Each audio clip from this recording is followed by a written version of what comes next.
महाराष्ट्र में कौन सी भाषा बोली जाती है? सब भाषा में कौन सी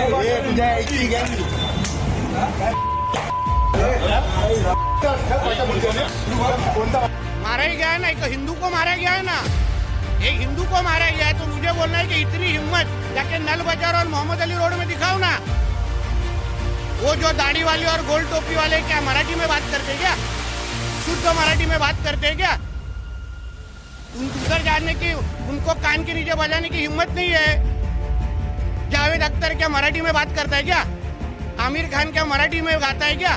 तू हमारा पटक पटक के मारा, तो मुंबई में आ जाओ, मुंबई के समुंदर में डूबे डूबे कर मारे। शिक्षा नीति है उसको हम पहले से लागू कर रहे हैं, ये कोई नया नोटिफिकेशन नहीं है। शिक्षा नीति में हमारा ये प्रयास है कि सबको मराठी भी आनी चाहिए और साथ साथ अपने देश की भाषा जो है वो भाषाएं भी आनी चाहिए। अमराठी उद्योगपति की मराठी उद्योगपति? उद्योगपति। मराठी को क्लासिकल लैंग्वेज का दर्जा मिलने से मराठी भाषा के अध्ययन को बढ़ावा मिलेगा।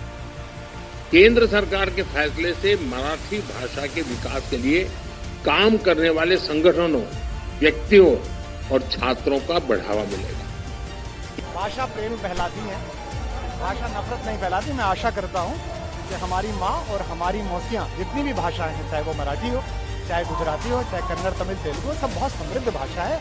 राजनेता अपने निजी स्वार्थ के लिए व्यक्तिगत वैमनस्य देश के लोगों में ना फैलाएं।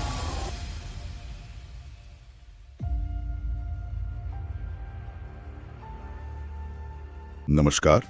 महाराष्ट्र में आजकल वो भाषा को लेकर माहौल काफी गरमाया हुआ है। हाँ बिल्कुल, कई रिपोर्ट्स और लेख आ रहे हैं इस पर। तो आज हम इन्हीं के जरिए समझने की कोशिश करेंगे कि ये तनाव क्यों बढ़ रहा है, इसके पीछे क्या है। हाँ देखते हैं।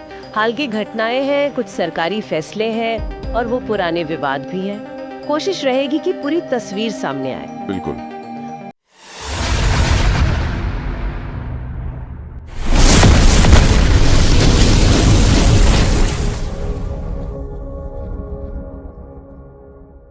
अच्छा, शुरुआत करते हैं उन घटनाओं से जो हाल में बहुत सुनने में आई, जैसे मुंबई लोकल ट्रेन वाली घटना। हाँ, वो सीट को लेकर बहस हुई थी और कैसे वो एक मामूली बहस भाषाई झगड़े में बदल गई। सुनने में आया मराठी बोलो वरना बाहर निकलो। ये तो चिंता की बात है। और देखिए, ये अकेली घटना नहीं थी। नहीं, बिल्कुल नहीं। खबरों के मुताबिक विक्रोली में एक दुकानदार के साथ MNS के लोगों ने कथित तौर पर मारपीट की। हाँ, और माफी भी मंगवाई। ठाणे में भी तो हुआ, एक स्ट्रीट वेंडर को थप्पड़ मारा गया मराठी न भूलने पर। दोनों के समर्थकों ने कथित तौर पर मारपीट की और उनसे भी माफी मंगवाई गई। तो ये सिर्फ कहा सुनी नहीं, बल्कि हाँ, बात हाथापाई तक जारी है। दिलचस्प ये है कि बड़े नेताओं ने इसकी निंदा भी की।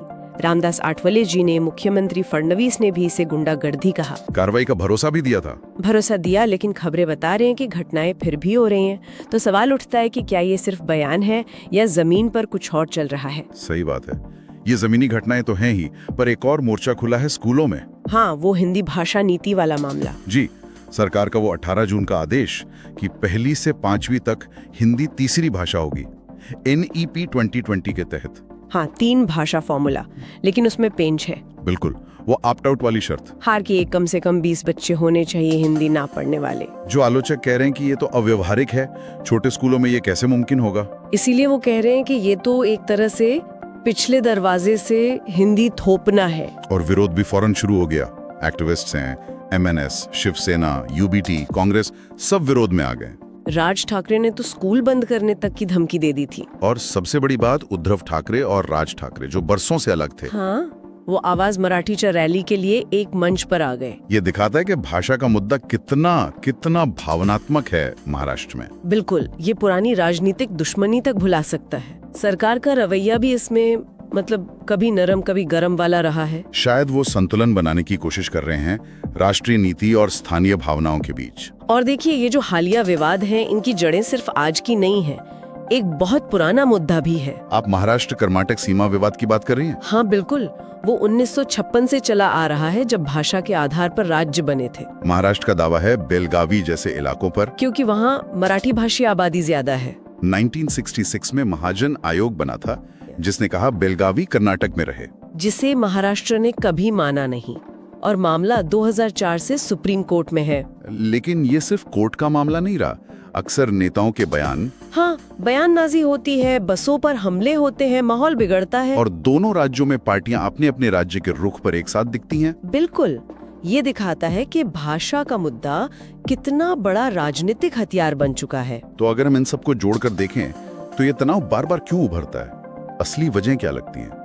देखिए, स्रोत कई चीजों की तरफ इशारा करते हैं। पहली बात तो ये कि महाराष्ट्र में भाषा सिर्फ बातचीत का माध्यम नहीं है, पहचान का हिस्सा है। हाँ, मराठी संस्कृति, मराठी पहचान का अहम हिस्सा है।